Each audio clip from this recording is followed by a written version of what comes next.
नज़ीर अब्बासी के गिरफ़्तार करण बैदि मुख़्तलिफ़ अज़ियत गाहुनि में रखी सख़्त तशद्दुद जो निशानो बणायो वियो।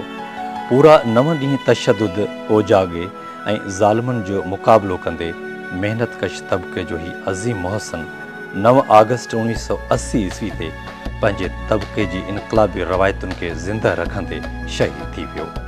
उन्हनि छापो आयूं नाज़माबाद जो हिकिड़ी कच्ची आबादी हुई जिते सॼो हिकिड़े इन वे चई सघिजे थो त पार्टी जी ऑफिस टाइप जी शइ हुई, त उते उन्हनि छापो आयूं उतां खां गिरफ़्तार कयो। गिरफ़्तार उतां जेके थिया उन में प्रोफेसर जमाल नक़वी हो, नज़ीर अब्बासी शहीद हुयो, असांजो दोस्त कमाल वारसी आहे उहो हुयो, ऐं शबीर शर आहे उहो हुयो। त इहे उतां स्पॉट तां गिरफ़्तार थिया हुआ।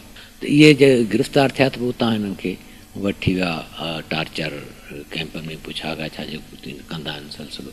त उन में ज़ाहिर त जॾहिं टार्चर थींदो आहे त उन में हरिबल हूंदो आहे, उहो सिर्फ़ु उहो माण्हू ॿुधाए सघे थो जंहिं ते उहो थींदी आहे। त उन में ई उनजी शहादत थी वई। मूंखे हिकिड़ी शइ जो अंदाज़ो, आऊं बि नज़ीर खां पोइ गिरफ़्तार थियो, पर जॾहिं इहो मूंखे अंदाज़ो हो त भई हीअ जहिड़े नमूने सां शयुनि खे खणी वठी पिया वञनि त they want to kill someone, उहो मारणु चाहिनि था। अलाए छो इहा शइ मूंखे अंदरि में वेठी। पोइ कॾहिं कॾहिं ईअं सोचींदो इहो माण्हू जे किथे अंदरि जी का शइ माण्हू भाड़ियो थी पियो, इहो त ईअं त कोन्हे, पर न ई कोन हो।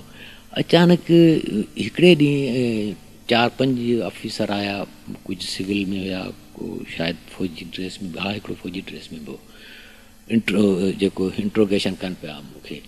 त तॾहिं उन्हनि जो रवैयो बिल्कुलु ऑल टुगेदर चेंज हो। पुछनि पिया भई तोखे हिते आई, तोखे को तकलीफ़ आहे या छा आहे, त मुंहिंजो तकलीफ़ वॾे वॾी मूंखे तकलीफ़ इहा आहे जो तव्हां बंदि रखियो वेठा आहियो, इहा ई वॾी तकलीफ़ आहे। मुंहिंजी ॿी वॾी तकलीफ़ आहे त आउं हिते, मुंहिंजा ॿार ज़ाल उहे सभु किथे, ऐं तव्हां मूंखे छो बंदि कयो वेठा, इहा वॾे वॾी तकलीफ़। चए न उहो त पंहिंजी जाइ ते, पर हिते मानी ठीकु थी मिले, ॿियो टियो हुयो, तोखे हर बुर को इहो को तंग त कोन थो करे, को टार्चर त कोन थो करे। मुंहिंजो टार्चर कोन थो करे छा मतिलबु, मूं जेको हीउ पीरियड गुज़ारियो आहे उहो टार्चर जो ई रहियो आहे।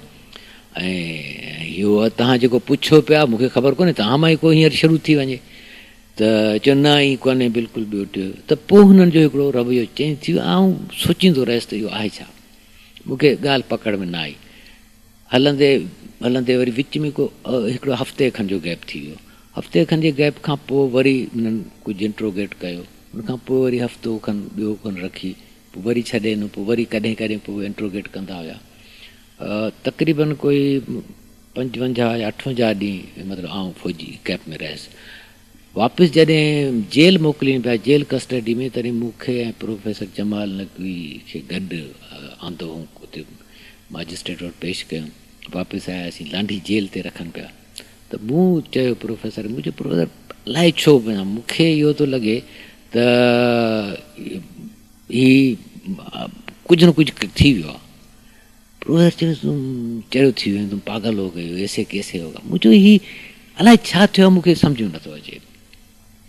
अच्छा, उन ॾींहुं अख़बार में हिननि इहो लॻायो त भई हीउ हिकिड़ो लीड हुई जंग जी, त भई हिकिड़ो मुल्क दुश्मन टोलो पकड़ियो वियो आहे, जंहिंमें जेको आहे सो उन्हनि हिते अफ़गानिस्तान जहिड़ो इनकलाब आणण ते चाहियो, ऐं हुन में हीअ आहे, ॿियनि सभिनी जा नाला फ़ोटो बि हुया, पर नज़ीर जो नाले जे हेठां, उहो फ़ोटो जे हेठां नालो कोन हो। असांजी सही ॻाल्हि। पोइ नेट 2-3 महीननि खां पोइ अची वरी जॾहिं वरी को असीं कोर्ट जी हियरिंग ते वियासीं, तॾहिं पतो पियो त भई नज़ीर जी शहादत थी चुकी आहे। नज़ीर जेको आहे सो 3 जुलाई 1980 में गिरफ़्तार थियो, ऐं असांखे हुनजे गिरफ़्तारीअ जी ख़बर ईअं थोरो शक में, छाकाणि जो मां ख़ुदि उन जाइ ते वई हुयमि। त पोइ मूंखे जेके FIU वारा वेठा हुया सिविल ड्रेस में, उन घर ते छापो हणी मुस्तक़िल 3 ॾींहं वेठा। 29 तारीख़ शबीर शर वारा गिरफ़्तार थिया आहिनि, 3 तारीख़ जेको आहे नज़ीर गिरफ़्तार थी वियो आहे। मां जॾहिं 31 तारीख़ वई आहियां त मूंखे इहा ख़बर पई त नज़ीर जेको आहे सो हितां गिरफ़्तार थी वियो आहे, छाकाणि जो हुननि जहिड़े नमूने शक में उहा ॻाल्हि ॿुधाई त हीअं ॾाढ़ी वारो हिकिड़ो माण्हू आयो। नज़ीर जॾहिं अंडरग्राउंड हो त ॾाढ़ी रखियल हुअसि।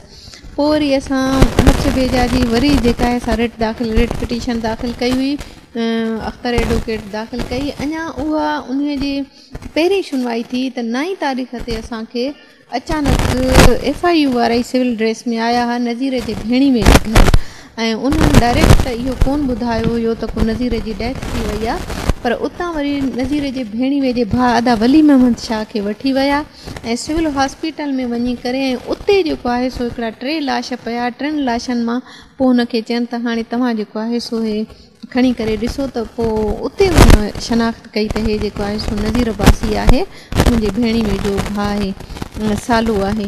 ऐं पोइ नज़ीर खे असांखे डेड बॉडी कोन ॾिननि, पर नज़ीर खे दफ़नाइण खां पोइ वरी उन खे जॾहिं घर उमाणियनि त उन खां पोइ असांखे ख़बर पई हा बिल्कुलु 17 ईदी हुननि सां गॾु हुयो। 17 ईदी जी एम्बुलेंस में खणी विया ऐं वली मोहम्मद शाह जो चवणु आहे त 17 ईदी हुनखे गुस्ल बि ॾिनो ऐं सॼो उन टाइम ते जेको दफ़नाइण वग़ैरह वारो बि इंतज़ामु हुयो उहो 17 ईदी कयो। ऐं असांखे थोरी इन्हीअ जे करे ख़बर पई जो गोरकन जेको एंट्री सर्टिफिकेट खणी आयो हुयो उन में बि हुन इहा ई ॻाल्हि कई त ईदी साहब 2000 घुरे वठो, छाकाणि जो सॼो इंतज़ाम ईदी कयो हुयो। FIR बि दाख़िल कराई हुई बिल्कुलु। पोइ मां जनरल जिया SM अब्बासी ते FIR दाख़िल कराई हुई, छाकाणि जो उन टाइम ते गवर्नर SM अब्बासी हुयो ऐं जनरल जिया जी हुकूमत। ऐं नज़ीर जो हिकिड़ो ॿियो भाउ बशीर, उहे बि नज़ीर जो हम उमिरि हुयो, उहे बि असांजो क्लास फेलो हुयो, असां 3 ॼणा हिकिड़ी क्लास में आयासीं। त हिननि जेको नज़ीर जे माइटनि सां राब्तो कयो उन में बशीर सां बि हिननि राब्तो कयो पियो। बशीर मूंखे ॿुधायो त उहो नज़ीर ई हो, जेका उहा बाडी हुई उहा नज़ीर जी ई हुई ऐं बाक़ी को हिननि जे हवाले कोन कई, हुननि पाण ई हुनखे दफ़नायो कयो ऐं रुॻो इहो ॿुधायो त भई हीअ असां हाणे दफ़नायूं था वञूं। 29 जुलाई हुई मुंहिंजे ख़्याल में, त शाम जो कोई 3-2:30 बजे जो टाइम हुयो। मां एॾी शदीद गर्मी हूंदी त पखो बि उते कोन हूंदो हुयो, उते वेठे कमु कयो, रुॻो मूंखे अंडरवियर पातल हुजे शदीद गर्मी जे करे। ऐं सिंधी जेका असां टाइपराइटर ते सुर्ख परचम ऐं हलचल चयो शायदि परचो मां टाइप वेठे कयो जुलाई जो। उते उन महिल अधु कलाक खनि थियो त कमाल बि अची वेठो, त थोरो दरवाज़ो खड़कियो। मां चयो मुंहिंजो कमाल ॿाहिरि निकिरी ॾिस त सही केरु आहे। हे अञा उथे ई उथे त हिकदमि ॾिठो त सिविल कपिड़नि में उन्हनि खे पिस्टल बंदूकूं हथनि में उहे जेके अंदरि घिड़ी आया माण्हू। त मां हीअं करे ॾिसी ऐं चयो मुंहिंजो था जिसका इंतज़ार वो शाहकार आ गया। त कर्नल इम्तियाज़ बिल्लो जेको आहे सो उन्हनि जो मतलब सरबराह मूंखे चई त अच्छा आपको मालूम था? मुझे चयो हाँ हमें मालूम था। चई फिर भागे क्यों नहीं? मुझे भागते हैं बुज़दिल, चोर, डाकू, रहज़न कातिल। हम रहज़न कातिल नहीं हैं, हम सियासी वर्कर हैं, सियासी कारकुन हैं, हम क्यों भागेंगे? हम तो खुल्लम खुला ऐसे देखें कैसे काम कर रहे हैं। तो पोइ वरी मुंहिंजा कपिड़ा अचनि, वरी उनजी तलाशी पियो वठे। मां कपिड़ा पाइण, मुंहिंजे कपिड़ा मां पायां। चई की त मुंहिंजो असां वटि कुझु बि कोन्हे, का बि ॻाल्हि कान्हे, का शइ कान्हे, तोखे भउ कहिड़ो थो थिए? हेॾा सारा बंदूकनि सां हूंदे तव्हां ॿिनि बेहथियार माण्हुनि खां एॾो था डॼो पिया। त हुन चयो त घणी बकवास जेका असां न कर ऐं तूं सम्झे थो त असां केरु आहियूं? मूंखे ख़बर आहे तव्हां हमेशह जेका आहे सा पंहिंजे मुल्क जे बेहथियार माण्हुनि खे फतेह कयो आहे, तव्हां उहे आहियो, ॿियो तव्हां केरु आहियो? हे त मुंहिंजो घरु आहे, मूंखे छा लाइ थो चए त मां बकवास बंदि कयां? मुंहिंजो तूं बकवास बंदि कर त हू बि ॻाल्हि खे सम्झी त हिते गोड़ घणो थींदो, माण्हुनि खे ख़बर पवंदी ऐं हिन जा ॿिया दोस्त होशियारु थी वेंदा। उन जे करे उहो ख़ामोश थी वियो। पोइ असांखे हुतां खणी जेका से MP हॉस्टल ते आया।